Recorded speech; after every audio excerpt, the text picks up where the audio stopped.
WBC の日韓戦、実は韓国人にとって衝撃の連続でした。でも日本の皆さんこう思いませんか？敵むき出しなんじゃないの？また文句言ってるんでしょ？全然違うんです。野球の見方も日韓戦の考え方も変わりました。今日はそのリアルな感想を韓国で19年、日本で9年暮らした僕と SNS で見た100人ぐらいの声も含めて話します。今日の動画は5つです。正直、韓国は勝てないと思った理由、日本の選手層の厚さに衝撃。でも試合は想像以上に激戦だった。そして一番驚いたのは試合の雰囲気。最後にやっぱり大谷翔平は特別だったという話です。一つ目、正直韓国は勝てないと思ったということです。最近の日韓戦、日本が強すぎるんですよ。実は韓国代表は日本代表に10連敗した後に1引き分けです。韓国では一部のメディアがですね、ライバル日本に勝てるのかという表現を使ったりします。でも最近韓国のネットを見るとこんな反応が増えています。その言葉、韓国しか使ってないぞ。実力差があるのにライバルとは何なの？かなりシビアなんですね。さらに問題はですね、国際大会の成績なんですよ。韓国は2009年 WBC 準優勝して以来17年間一度も WBC ベスト8に進めていません。2019年プレミア12では準優勝でしたが、2021年東京オリンピックでは4位でしたし、2024年のプレミア12では予選敗退でした。つまり韓国野球は今かなり厳しい時期なんです。一方日本はどうか。2023年 WBC で優勝しましたね。だから韓国では試合前からですね、こう言われていたんですよ。正直かなり厳しいという話です。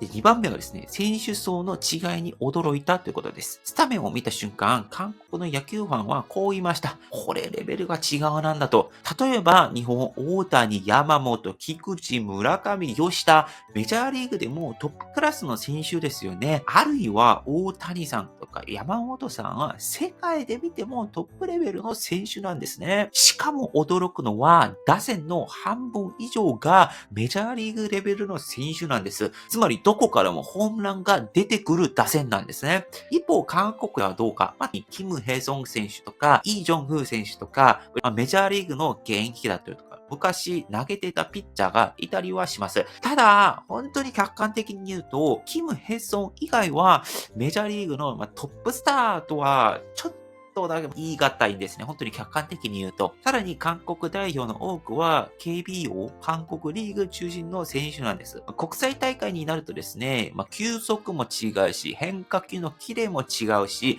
試合展開のスピードすべて変わるんですね。厳しい状況なんです。一番わかりやすく表しているのが年総額の差分でして、日本代表の推定年俸総額仮にスタメンを組んだ時約200億円です。韓国代表は約50億円と言われています。つまり4倍近い差分があるわけなんですよ。だから今回の試合、韓国人の多くはですね、挑戦者の気持ちで見ていたんです。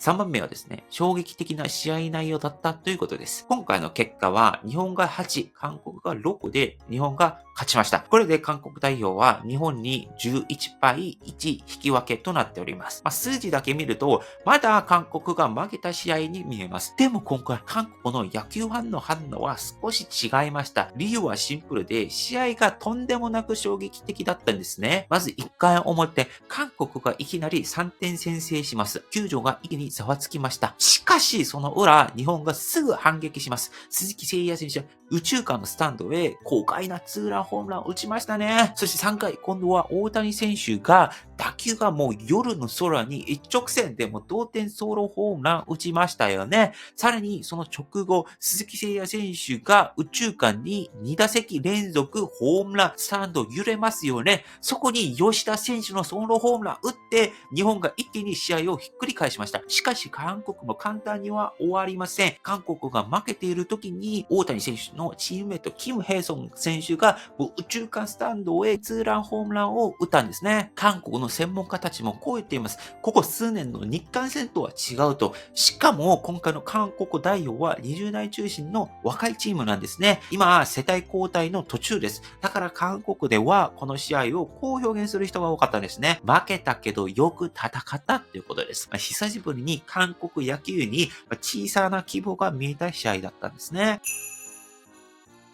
で、4番目だし、雰囲気が良くて感動したということですね。もう昔の日韓戦皆さんご存知ですよね。空気ピリピリしてましたよね。有名なのが韓国選手がマウンドに韓国の旗を指した事件ですね。これ日本で大炎上しましたね。逆に韓国では2009年 WBC の時、イチロー選手の30年発言というのが韓国で大きく炎上したんですね。誰が正しい、間違ってる、そういった議論を話したいわけではなくて、事実としてギスギスとした空気があったのは確かであるってことを伝えたかしたかったです。でも今回かなり違いましたよね。ホームラン打っても三振取っても相手を挑発するような行動がなかったというふうに僕は見てて思ったんですよ。むしろ落ち着いて野球そのものに集中している雰囲気、もちろんですよ。今でも日韓対立を煽るメディはあるんですね。未だに韓国の監督や選手に日本に勝たないといけないんでしょう。日本のどう思う、大谷選手どう思うみたいな、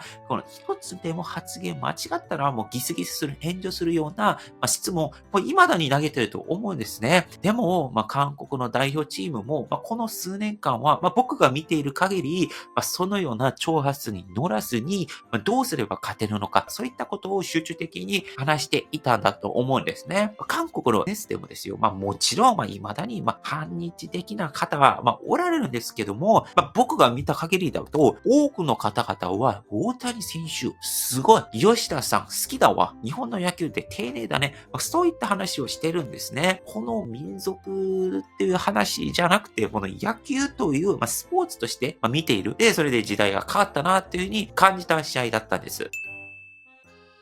で、最後5番目。やはり大谷さんは尊いって話なんですね。これ打撃、ホームランっていう話ではなくて、人としての行動なんですね。試合前、韓国国歌が流れた時に、大谷選手は静かに拍手を送っていました。さらに印象的だったのが試合後ですね。大谷選手は韓国のベンチの方向に向かって短く静かにピコッと挨拶をしたんですね。派手なパフォーマンスではなかったですね。ほんの一瞬の静かな動き。でも韓国の SNS でもやはりこのような映像はかなり広まるわけなんですよ。これが本当のスターだ。だから大谷選手は尊敬される。そんな声が多く出ていました。キム・ヘソン選手がホームラン打った時も大谷選手は自分ごとのように拍手を起こっていたわけなんですね。過去の日韓戦、大谷さん、少し嫌な出来事がありました。ある韓国投手がですね、大谷さんが打席に来たらデッドボールを当てるしかないみたいな発言をして炎上したことがあります。もちろんこれはそのメディアに乗っかってしまったのか、本人が本当にそう思っているのかはわからないんですけれども、その後ですね、実際の試合でも別の投手が体の近くに大谷選手にボールを投げちゃって、大谷選手が一瞬怒った場面もありました。彼もですね、リスペクトしない相手には、リスペクトを起こらないと思うんですね。で、その後はもちろん、故意ではなかったってことを理解して落ち着いたんですけれども、当時の空気はかなり荒れていました。でも、最近、韓国代表余計な挑発しないんです。真剣に野球をしている。その姿を見て、大谷選手もきちんとリスペクトで答えたと思います。もちろん昔嫌な発言をしてくる相手がいたりとか、メディアがいるかもしれないんですけども、そういった人はもうさっと抜かす。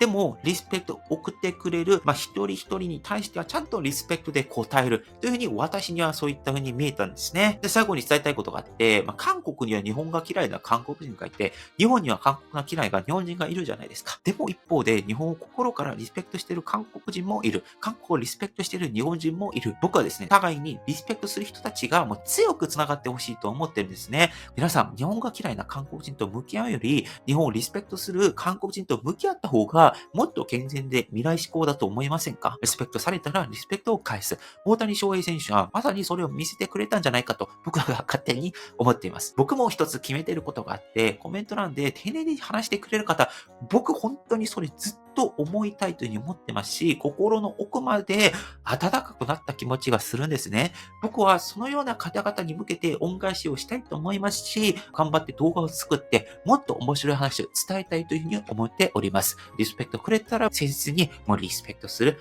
そういった小さい信頼、お互いに積み重ねていく。一人ずつ増えていければ、いつか日本と韓国がお互いもっと理解できる関係になる。そんな未来を僕は本気で思っております。僕自身としても日本をリスペクトして日本文化だったりとか日本人の考え方を見ているので、他の動画もぜひご覧ください。はい、以上パックでした。アニョ